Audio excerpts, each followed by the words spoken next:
So thank you all very much for being at the White House, very special house, very special place.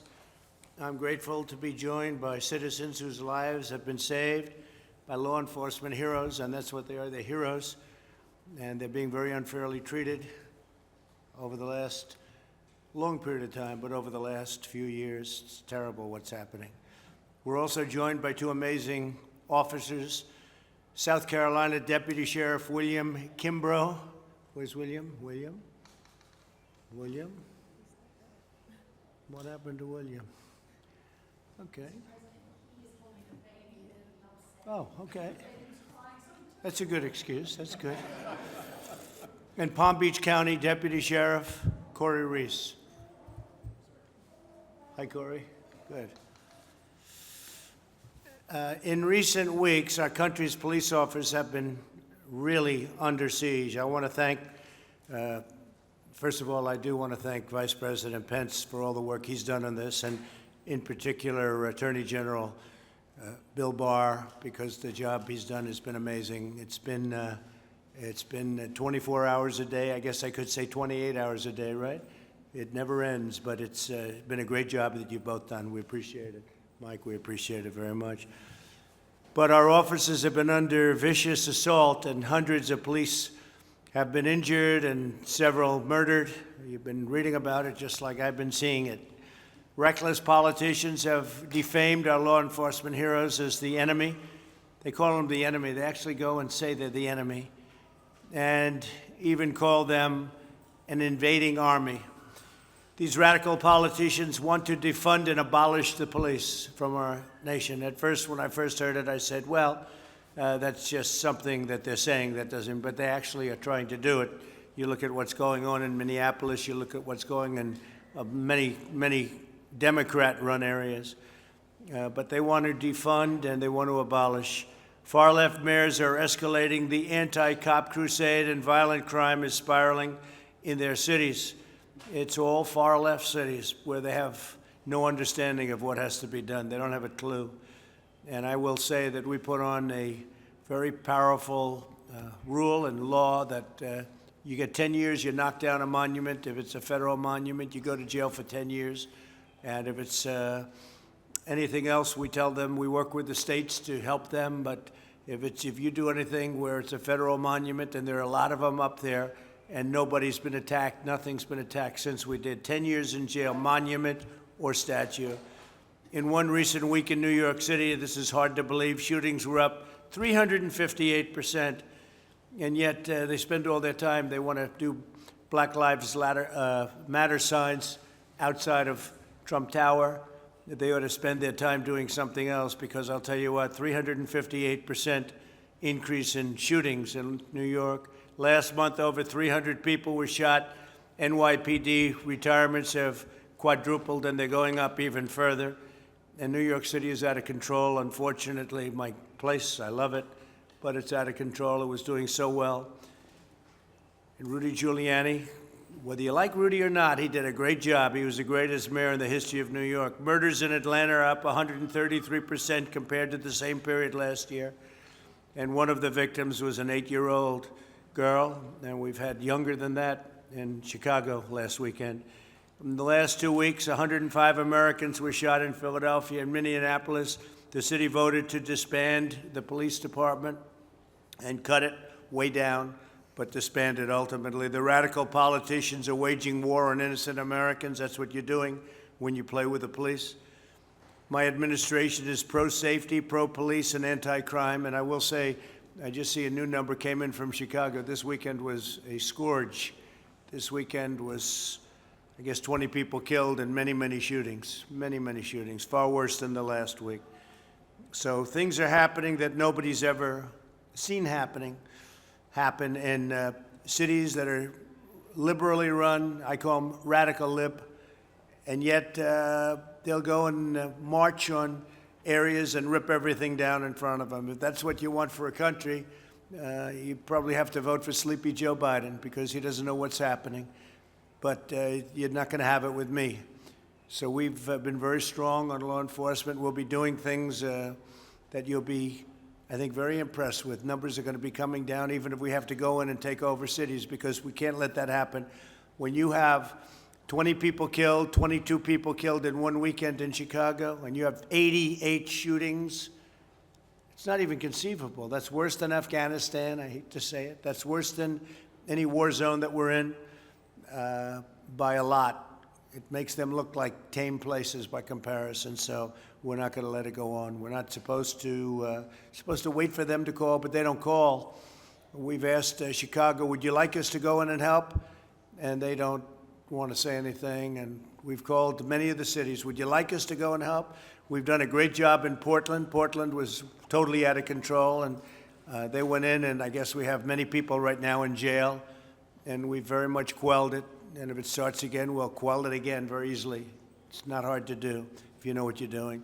So I just want to thank everybody for being here. I'd maybe ask Vice President Pence to say a couple of words, and then I'd like Bill Barr to say something, and we'll go around the room, okay? Thank you very much. Thank you, everybody.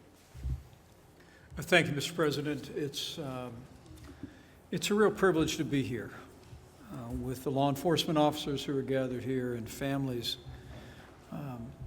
whose lives have been impacted so profoundly by the courageous efforts of men and women in law enforcement. I can assure you that while some are talking about defunding the police under this president and this administration, we're going to defend the police. We're going to back the blue, because we understand that while tragedies happen, and we'll always look for ways that we can improve public safety, and the president's taken steps and taken executive action to provide new resources to improve public safety and law enforcement around the country.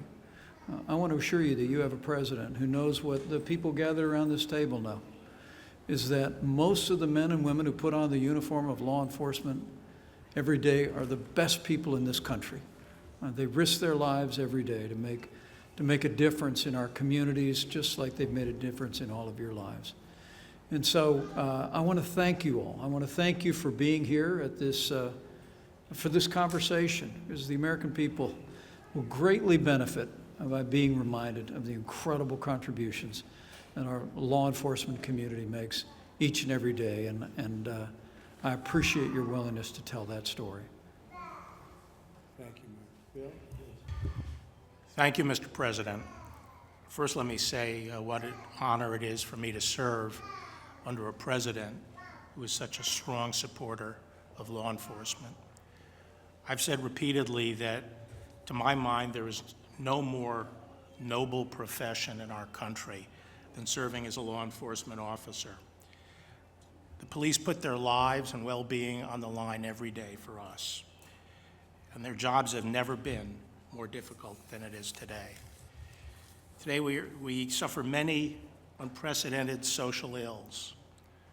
Kids growing up without fathers, alienated young, angry men, gangs engaged in the most brutal kinds of violence, increasing mental illness and homelessness, and a drug epidemic inflicting casualties beyond anything that we've experienced in a major war, and an increase in sexual assaults and child exploitation.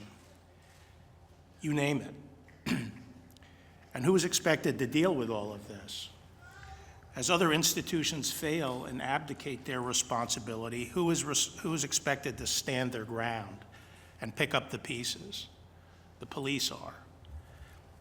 And that's why I say their job, the job we ask them to do today, has never been more challenging. I believe it's important to understand that just like any other institution, there's always room for improvement. And over the past several decades, there's unquestionably been a lot of progress and reforms in policing that's improved policing and life for the officers, their families, and their communities. We have the most professional police in the world. Now, obviously, the event in Minneapolis was ghastly, and I haven't heard anyone attempt to defend it. And it has rightly brought about an urge to make sure we continue reforming and we finish the job. And I think that law enforcement understands and agrees that the concerns of the African American community regarding excessive use of force must be addressed. But we also have to be careful and not throw the baby out with the bathwater. And so extremist reactions like defund the police are trying to pull us in exactly the opposite direction of where we have to go. We have to give law enforcement more support, more training, and resources. And I think the executive order that the president signed last month strikes exactly the right balance. It's supportive of the police, and it also addresses legitimate concerns about excessive force. So our nation needs to gain a renewed appreciation of the noble work done by our police officers in protecting our communities. And I thank the president for convening this roundtable to highlight the good work done by our men and women in blue. Thank you, Mr. President. Maybe what we'll do is we'll go around the room, and maybe you could introduce yourself and explain exactly what's going on. You have an incredible story, please. Hi, my name is Kamira Boyd. I'm from Charleston, South Carolina. Well, on June 11th, 2019, my baby started choking on breast milk, and the first thing I started to do was just run out the house and jump in the car. While leaving out of my neighborhood, Officer Kimbrough came. He was coming into the neighborhood, and he immediately pulled me over, and we immediately jumped out, and he just took her from my arms and proceeded helping her. And yeah, thank you. Saved her? Yeah, saved her. Really? Wow. You don't hear those stories. That's why I think it's important to have a meeting like this, a little different, and it's the meeting that we should have about 100 times out of almost 100. This is the one because the police do such a great job, and there's an example. That's fantastic. That's fantastic. And did you know the gentleman on your left? Come on, let's go. Let's tell that story, please. What do you mean, like? No, you know? Do you want to go ahead? Please, yes, go ahead. Mr. President, Vice President, Attorney General Barr, thank you for having us here, other distinguished guests.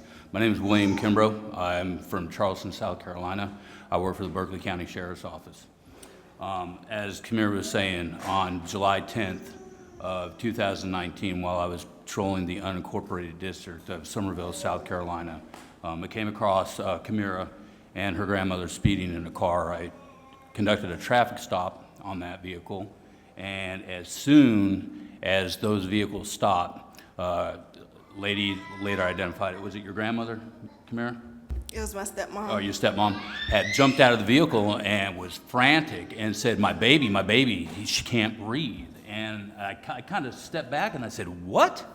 And, you know, the rest was captured on my body cam video that's since gone viral. But as soon as I made entrance over, stepped up to Kamira, I instantly asked her for the baby, who is now my goddaughter.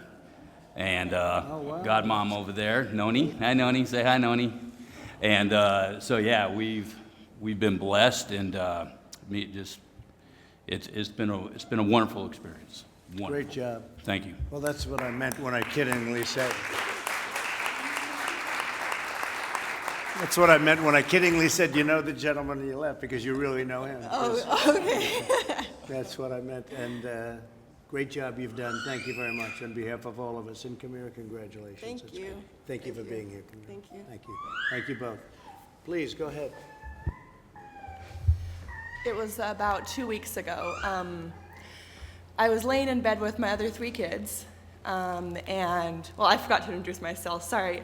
Sarah Bohan, we have 4 kids, and we're from Roanoke, Virginia. I was laying in bed, and my sister happened to be home, and my husband ended up calling her and asking her to count how many kids were home. And she got up and looked inside of my boy Spencer's room, and he was not there, and his window was open. And so we instantly saw that he was missing. And he is autistic nonverbal and doesn't really have a sense of danger. So when he goes missing, it's like life or death. You gotta find him as fast as you possibly can. So we instantly called the police, and my husband rushed home from work, and they called the search dogs out. And within 12 minutes, they found him. He had ran up into the woods. Someone had spotted him sitting in the middle of the road, and he pulled over, and they tried to get him to come to him, but of course he bolted and ran up into the woods. And following behind the dog, going in and out of the trees, it was actually really cool because I could imagine him doing that exact thing of going in and out of the trees and sliding down the creeks, and I'm sure he was having the time of his life because he was free.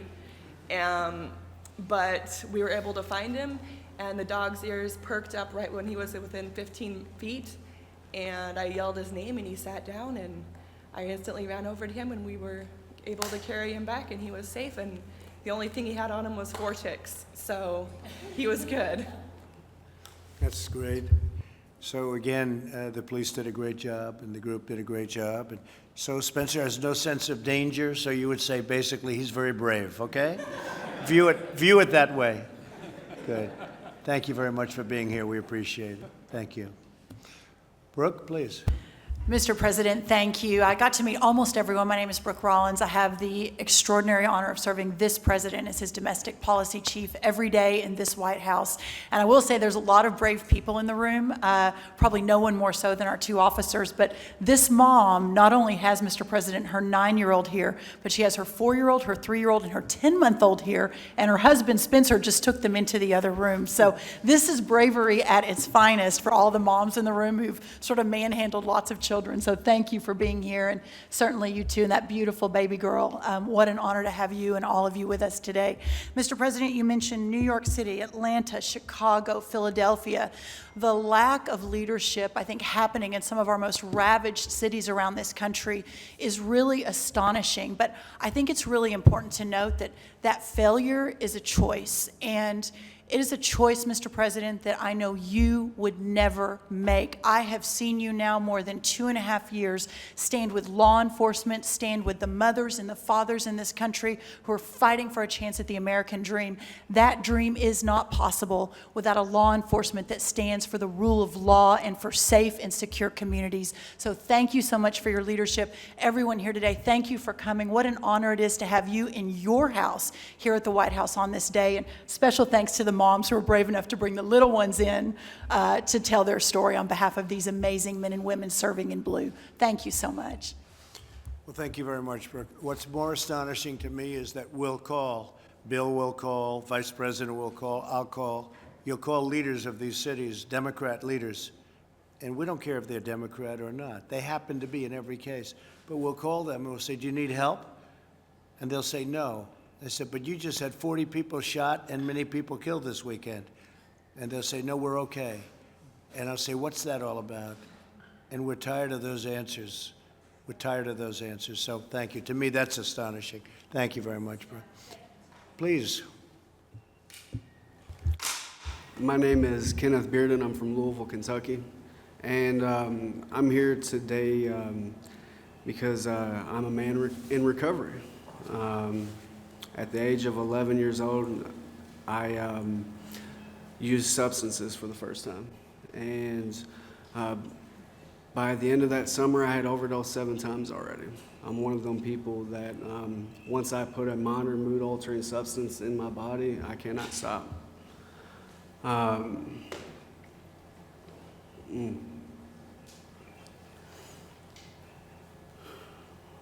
I did not stop using alcohol or drugs until the age of 24. And through that time, at the age of 11 to 24, I have overdosed over 30 times. And at least a dozen of them times, I've had police officers there on site administering Narcan, saving my life. And my son would not have his father today if it wasn't for the police officers, the men and the women who administered that Narcan.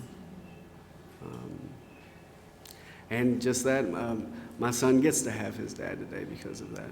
And I get to help others along the way because of police officers, because of the people who have helped me along the way.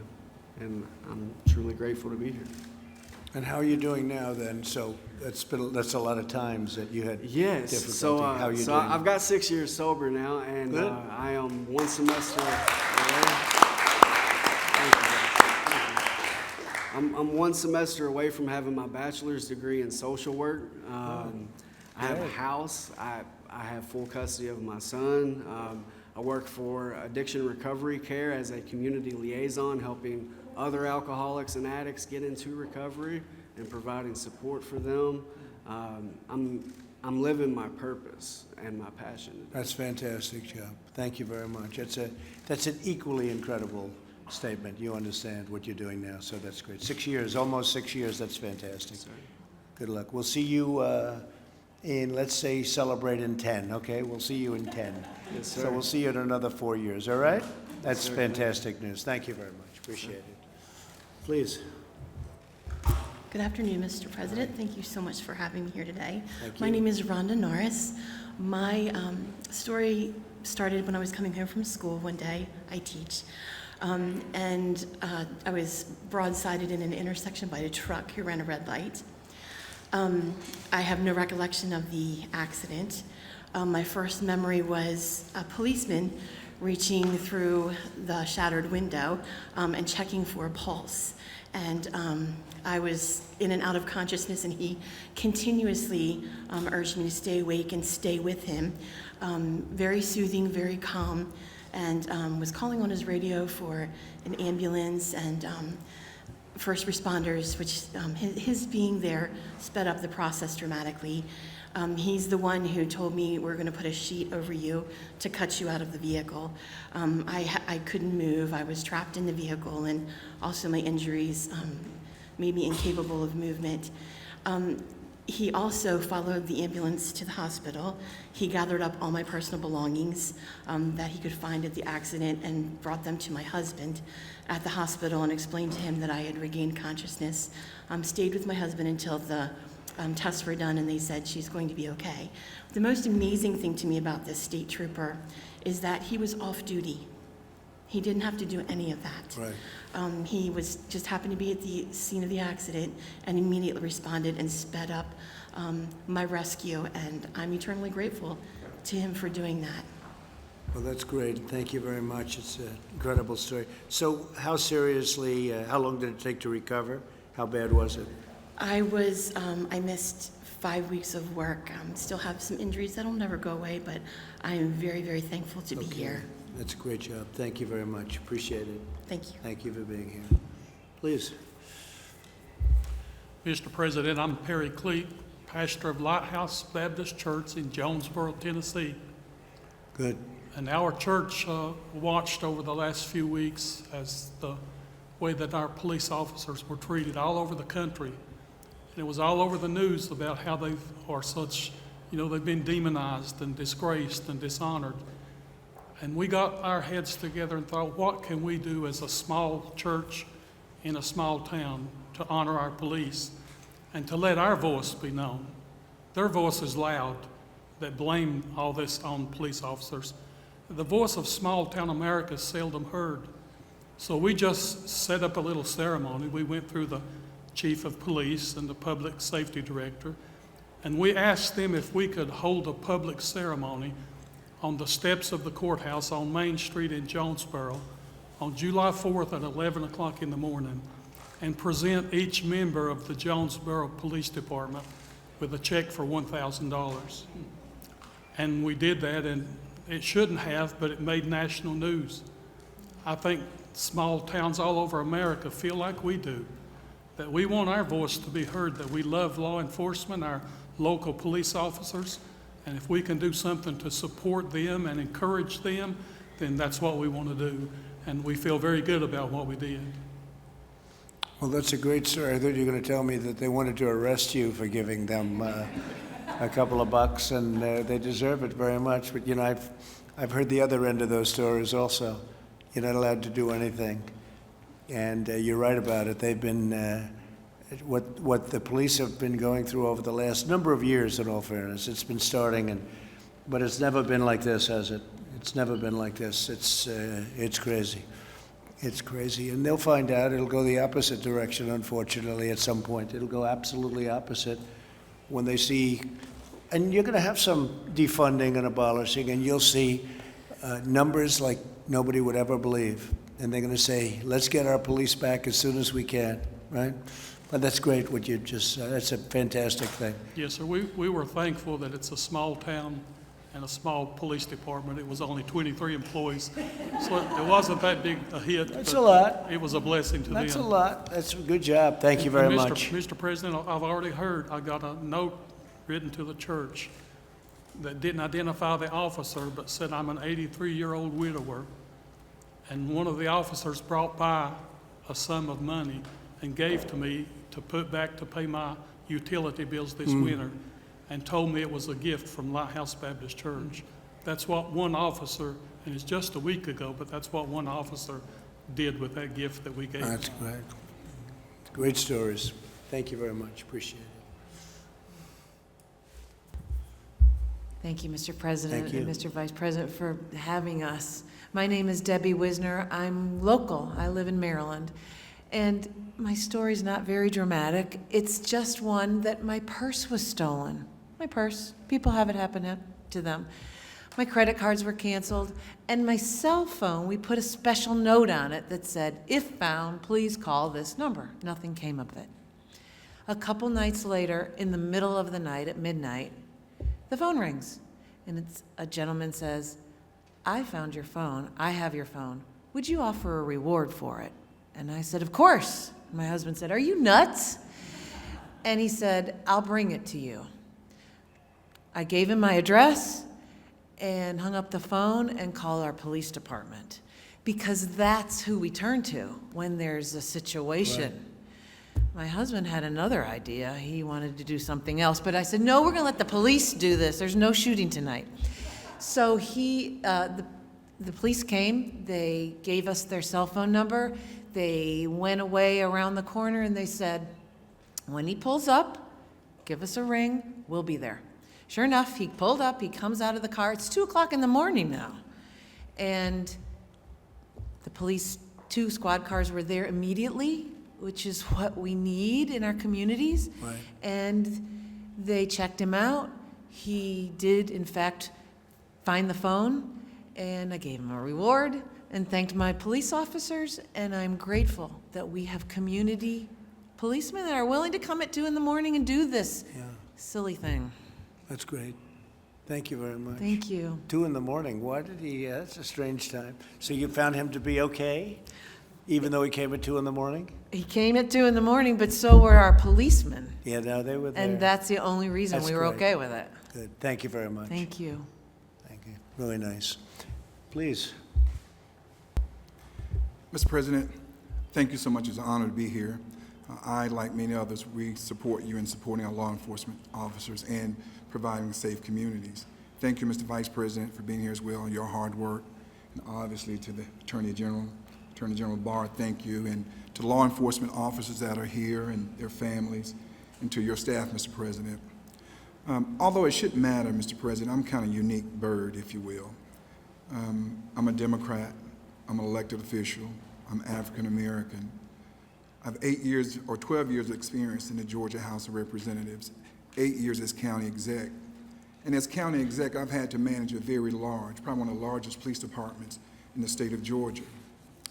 But I've also had the unfortunate experience of having to meet with family members who lost a loved one from a police shooting. That was probably the most difficult part of my job. But I've also had to deal on the other side where I lost 2 police officers in one night, among several others I lost, but I lost 2 in one night. By the way, they happened to have been African American. And going to meet with their family members as well, young wives with young babies, and having to experience seeing them lose a loved one is nothing anybody would want to do. But I can tell you this, Mr. President, by and large, most law enforcement officers, those men and women who honorably wear their uniforms each and every day to go out, when they're running towards a situation, others are running from it. So we have to stand with them. And I'll say this, I have 2 words. we need more funding for police officers, not less funding. And here's why I say that. When you look at law enforcement and the equipment, that's important for them because it's protect and save their lives as well as saving others' lives. But clearly more money is needed to buy less lethal enforcement types of tools like the bowler, what they call the bowler wrap. Right. We also need resources for them. Officers usually, almost always, only get the psychological exam prior of being hired. It's part of the examination of getting hired. But afterwards, they're not given those type of psychological exams or assessments. And when you look at them, they've been on, let's say, the beat 4 or 5 years nonstop, and the number of calls they're getting, the number of situations. That's the way we can detect, are they burned out? Do we need to put them somewhere else? That's important. And finally, Mr. President, community policing is important, that relationship, that trust, being fair, but enforcing the law. And most people, including black people, they want law enforcement to be out there enforcing the law. I think people just want it to be, they want them to be fair, they want them to be swift in justice. And we lost a baby girl too in Atlanta, 8 years old, and it wasn't to a police officer. More people have died from the protest of Black Lives Matter than prior to that. And so sometimes it's hypocritical. It's almost as if some black lives matter, but all black lives should matter, and all lives should matter. And so I thank you, Mr. President, for what you're doing, and I stand solidly with you. Thank you very much. Appreciate it. Beautiful. Please. Good afternoon, President Trump, Vice President Pence, and Mr. Barr, and distinguished guests. I thank you for this opportunity to share our family's story. 8 years ago, our 15-year-old daughter was trafficked by MS-13 gang members. She was trafficked over a 1.5-year time period throughout the DMV area. Law enforcement played a fundamental role in the rescue and the recovery of our daughter, and were also vital in the protection and safety of our family, both then and now. Initially, the officers handling our case, albeit well-intentioned, were not trauma-informed and not able to differentiate a runaway teen from a victim of human trafficking. Once we came in contact with trained personnel, former Detective Bill Wolf, our situation improved. We need to provide resources and training to law enforcement to properly address not only the offenders, but also to the victims and to their families. Because of Mr. Wolf's expertise in this area, we were able to relocate our family to a safe location. We were able to get our daughter the proper resources and help so that she could heal and move on for her life. The law enforcement is crucial to the rescue, to the victims of human trafficking, and I believe we should support them with everything we have. Thank you. Thank you very much. Great story. Thank you. Thanks so much, Mr. President, for convening this listening session, and thank you for all the passion and being able to share your stories here on national TV with the president, because it's really important. There's so many people who don't get a chance to have their voice lifted, and having this opportunity to tell your story to a president that's not only going to listen to it but take action is extremely important to the work that we do. And I want you all to know that as you go back home, we're still there with you, and we're willing to come and do all we can to help create safer communities. Since day one, this president's been really focused on that in a unique way. I've spent some time on the road and with my colleague Scott Turner, trying to get local leadership to work with us to not only change those communities but empower people. But having these sessions here is extremely important, because most people don't know. Some people don't know the pain that you all go through. And so having that story be told to millions of people is extremely important. But I think what's most important is that we take this session here and create action, work with our police department, empower our police department, empower our families, so that we can change what's happened over the last 20 years. It's no reason for places across the country in America to have more deaths than a war over in Iraq or Afghanistan. You know, that's not the country that we're about, and this president won't stand for it. And so thank you so much for your Mr. President, for your leadership. Thank you very much. You're doing a great job, too. Please. Thank you, Mr. President. I'm basically here in support of my daughter-in-law and my grandchildren, but I would like to say a personal thank you to Officer Reese here for saving my grandson. I will never forget it, and I will always be grateful.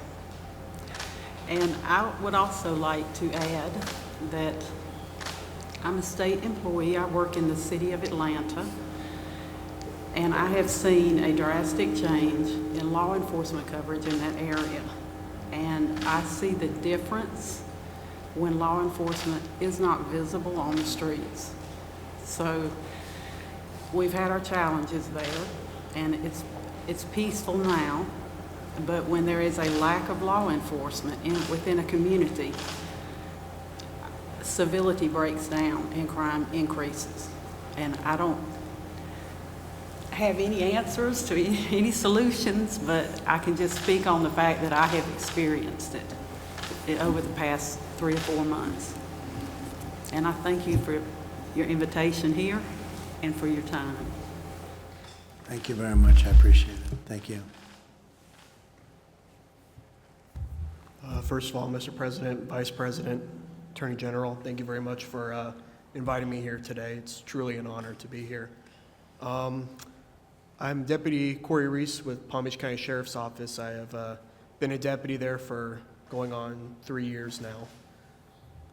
Last month in June, I was staying with my wife at a Hampton Inn in Tampa, off duty, of course. I work in Palm Beach County, this is Tampa. We were in the room relaxing, and I could hear a lady in the hallway screaming for help.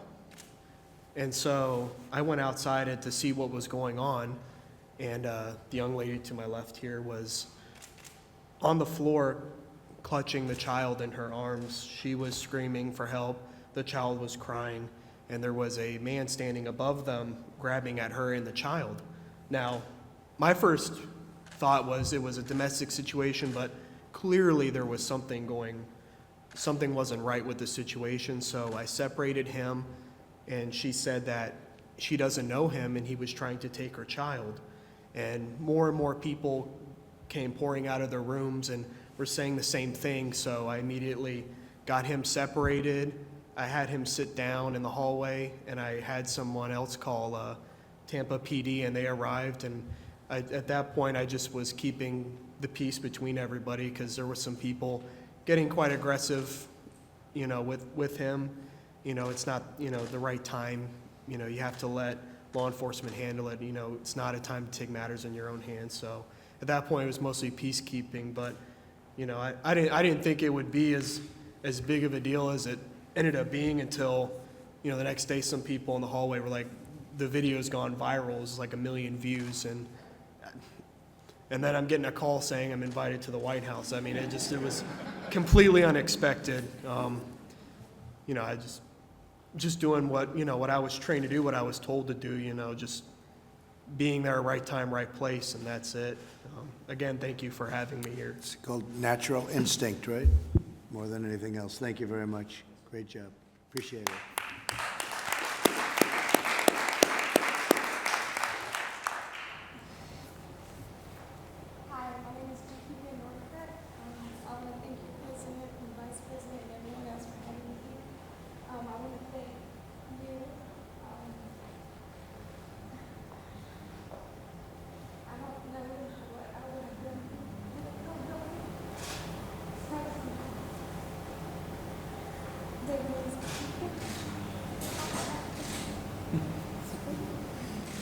It's not too fun. He's still dealing with it. I don't really want to speak on the case because it's still open.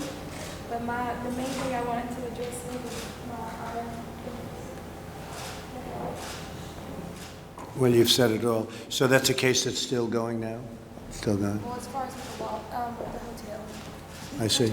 Our hotel room with the key, and that he Oh, well, good luck with it. Good luck. Beautiful guy, too. Beautiful. Okay, that's just a few stories of the thousands and thousands of stories that we could tell, and we'll probably be doing this again, but the police, they do a great job. They do a fantastic job, and they don't get the kind of, I will say this, the people of this country appreciate the police. They appreciate all they've done. You don't see that if you watch the news for the most part. You don't see things like this, but they've done a fantastic job. Everybody here is a witness to that, and we see it a lot. The Attorney General sees it every day, but we see it a lot, and I just want to thank the various police departments, law enforcement. They've done an incredible job in this country. Where they're allowed to do their work, they really do a job. So thank you all very much for being here. Good luck with your case. And really, terrific job, everybody. Terrific job. Thank you.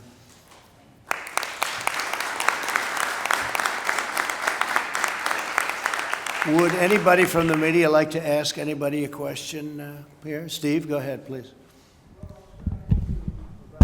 You're in a good place with Dr. Fauci. There's been some criticism of him over the last couple of days. Do you still appreciate his advice? Well, I have a very good relationship with Dr. Fauci. I've had for a long time, right from the beginning. I find him to be a very nice person. I don't always agree with him. I closed the border, as you know, to China. I did the ban on China, heavily infected, and we saved tens of thousands of lives, and Dr. Fauci will admit that it was a good decision. It was very early. That was in January, long before it was thought of as the right thing to do. I also closed the borders to Europe when Italy and a couple of other countries over there, France, certainly, Spain, they were having a lot of problems. I closed the borders very early, shortly after I did with China. So we saved a lot of lives, so we made a lot of good decisions. But no, I get along with him very well. I like him personally. Yeah, please.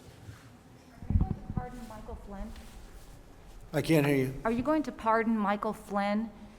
Well, he's got a case going on right now. I think he would, I don't know this for a fact, but I think he's doing very well with respect to his case. I hope that he's going to be able to win it. And I don't have a decision to make until I find out what's going to happen. But I think he was persecuted. He didn't lie. Turned out he didn't lie. The FBI said he didn't lie.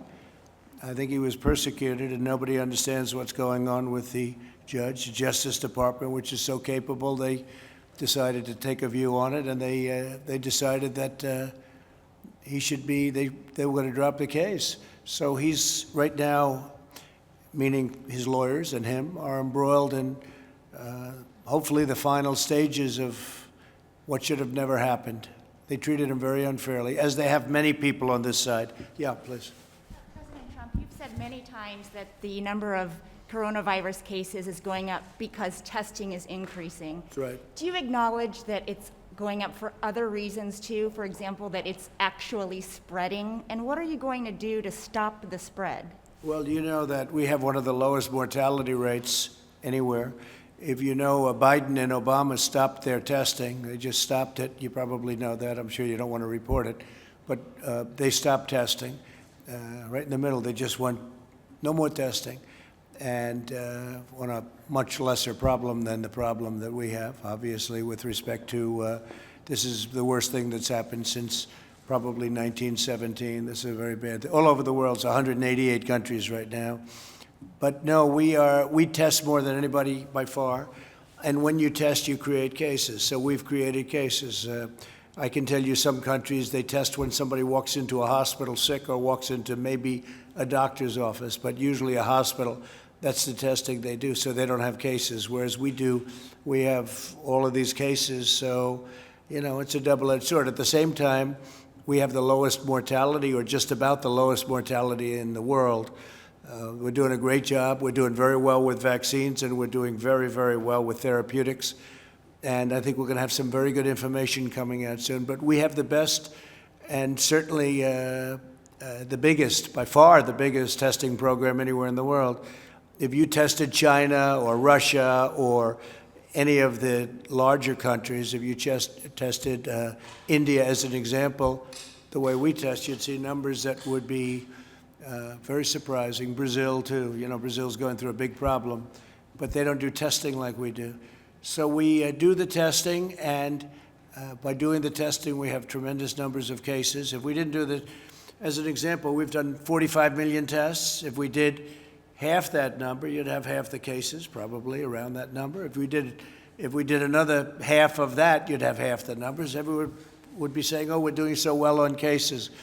But when I see it reported in the night, you can check me out on this. I mean, they're always talking about cases, the number of cases. Well, it is a big factor that we do. We have a lot of cases because we have a lot of testing, far more than any other country in the world. And it's also the best testing. Yeah, please. The federal government is set to resume federal executions for the first time in more than a decade, potentially as soon as a couple of hours from now. Are you monitoring the last-minute appeals on that case? Well, I Have you think what given I'm any going to do is consideration to allow using- that to be answered by our Attorney General. Do you mind, Bill? Yes, sir. We obviously monitor the appellate process. And Mr. President, have you given any consideration to using your clemency powers to stop these executions and commute them to life sentences? Well, I've looked at it very strongly, and in this particular case, I'm dealing with Bill and all of the people at Justice, and it's always tough. You're talking about the death penalty, but when you talk about people that did what this particular person did, that's tough also. So we're going to see what happens. Right now, they have a stay, I believe, right? They have a stay, and we'll let the courts determine the final outcome, and that's what's going to happen, okay? You're asking Americans to have full faith in law enforcement. How do you respond to critics who say you undermined your own federal law enforcement agency, the DOJ, when you commuted the sentence of Roger Stone? Well, if you look back on it, this was an investigation that should have never taken place. You have guys like Comey, you have McCabe, you have Strzok, you have his lover Lisa Page, you have all of these people running around, you have Brennan and Clapper who lied to Congress, you have many, many people. You have people that change documents going into the FISA courts, and it's a terrible thing. And this is an investigation that they said should have ended before it started. It shouldn't have started, and if it did, it should have ended immediately because they found, as you know, as well as I do, they found nothing initially, but it went on for 2 years or longer. And no, I'm getting rave reviews for what I did for Roger Stone, and he, frankly, is going to go and now appeal his case. He had a jury forewoman who hated Roger Stone and who hated probably me, but she went on a false pretense, and he wasn't given a fair trial. It's not a fair trial. He wasn't given another trial. Should have been given another trial. I won't say more. I won't talk about the judge. I'm not going to, why would I ever talk about a judge? But this was a judge that gave, I believe, solitary confinement to Paul Manafort. Al Capone didn't have solitary confinement. So these are things that happened. And if you look at President Bush, President Clinton, President Obama, take a look at what they did. Frankly, it's a very unfair. Roger Stone was treated very unfairly, in my opinion, and so were many others on this side. In the meantime, you have the other ones who are admitted lying before, they admitted they lied before Congress, they leaked classified information, which is something you just can't do. And what are they doing? So we'll see what happens. But no, we're getting rave reviews for what I did. Okay. Are you going to be able to hold the convention in Jacksonville with all this virus spreading? Well, we're going to see it built up a little bit, but we're going to do something that will be great. We think we're doing very well. We had some poll numbers a little while ago that are great. You know, it's the same story. It's suppression polls that we had in 2016, phony polls. Fake news, phony polls, same thing. And we're doing very well. We're doing well in Georgia. We're doing well in Texas. I read where I was 1 point up in Texas. I'm not 1 point up in Texas. We're many points up. I saved the oil industry. 2 months ago, I saved the oil industry. I created it. We became #1. We have millions of jobs, and we saved it, so Texas is not going to have to let go of millions and millions of people. Oklahoma, North Dakota, many states. We're at $40 a barrel, and yet you can buy gasoline for under $2. Nobody's ever seen like that. So we have the biggest energy in the world. We're #1 in oil, as you know, oil and gas by far. We're now #1 in the world. And we would have had millions of people out of work. I saved it. And then they say I'm leading by 1 point in Texas. They said it last time, too. They said Texas is too close to call. This was like 3 months before the election. And then I won Texas in a blowout. They called it the minute the polls closed. They said that about Utah. They said that about Georgia. They said the same thing. That Georgia's, oh, we can't, it's too close. They'll never be able to determine. We'll have to wait till election night. On election night, 2 seconds after the poll closed, they called Georgia. So, you know, it's the same thing. We have the same thing. They're phony polls. They're suppression polls. But to think that after saving the oil and gas business and millions of jobs, I'm leading Texas by 1 point. I don't think so. Go ahead. Is the China Phase 1 deal still intact, or is it? Do you see it in jeopardy? It's intact. It's intact. But I think what China has done to the world with what took place, the China plague, you can call it the China virus, you can call it whatever you want to call it. It's about 20 different names. What they did to the world should not be forgotten. But it's intact. They're buying. Whether they buy or not, that's up to them. They're buying. Yes, Mr. President, Los Angeles just announced that they are delaying the opening of their schools. New York already said they were going to delay them. Other school districts are giving parents the choice whether to send their kids to school or not. What do you tell parents who look at this, who look at Arizona where a school teacher recently died teaching summer school, parents who are worried about the safety of their children in public schools? Yeah, schools should be opened. Schools should be opened. If kids want to go to school, you're losing a lot of lives by keeping things closed. We did the right thing. We saved millions of lives. We saved millions of lives when we did the initial closure. Had we not done what we did, we would have had Mike and I were talking about it before, 2 to 3 million lives lost. But we did that, so we're at about 135,000, and we'll be at somewhat higher than that by the time it ends. And again, the vaccines are happening and the therapeutics are happening, but I'm not even talking about that. So we'll be at a somewhat higher, but we would have lost 2 million, 3 million lives had we not done it. Now we understand it also. We understand there are certain vulnerabilities, young children. I was talking to Governor Murphy, and they have thousands of lives. I won't even say how many, just thousands of lives, hard to believe, in New Jersey. And he said there was only one life that was 18 or younger. One person died, and that was a young man that had some medical difficulty. So when you think of that with thousands of lives and you have one person that was under 18, that's something that tells you, for some reason, I guess the immune system is much stronger with young people than it is for others. So we have to watch the group that does have the difficulty, does have the problem. We all know what that is. We all know who they are, especially if they have a medical problem. If they have a medical problem, diabetes or heart or anything, it's a big problem. But we're being very careful. But we have to open the schools. Would you agree with that? Do you agree? Yeah. We have to open the schools. We have to get them open. And I think there's a lot of politics going along. I think they think they'll do better if they can keep the schools closed in the election. I don't think it's going to help them, frankly, but I think they feel that by keeping schools closed, that's a bad thing for the country, and therefore that's a good thing for them. But they're the ones whose city's burning. I mean, can you imagine if the country was run like Chicago and like New York and like some of these other Democrat super radical left cities are run? You wouldn't have a country for very long, and the economy would crash. So we just set a brand new record today on Nasdaq again. This is now, I think, the 18th time since, and this is since after the problem. So we have a new stock market high for Nasdaq, and the other ones are getting very close. When I came here, the stock market was up almost 500 points today. The economy is rebuilding. Jobs are being produced at a record pace. We've never had a pace like this. And I will tell you, if Biden got in, this economy would be destroyed. You know, he was in office for 48 years, and what he did was not great. Almost every decision was a wrong decision, and now he's going to come in and try and help us. We didn't need any help. We built the greatest economy in history, greatest economy we've ever had, the greatest economy the world has ever seen. And then the plague came in from China, and we did the right thing. We had to close it down. Now we're opening it up. He can't do it. He doesn't have the capability to do it. Thank you all very much. I appreciate it. Thank you. Good luck with everything. Thank you. Thank you. Appreciate it.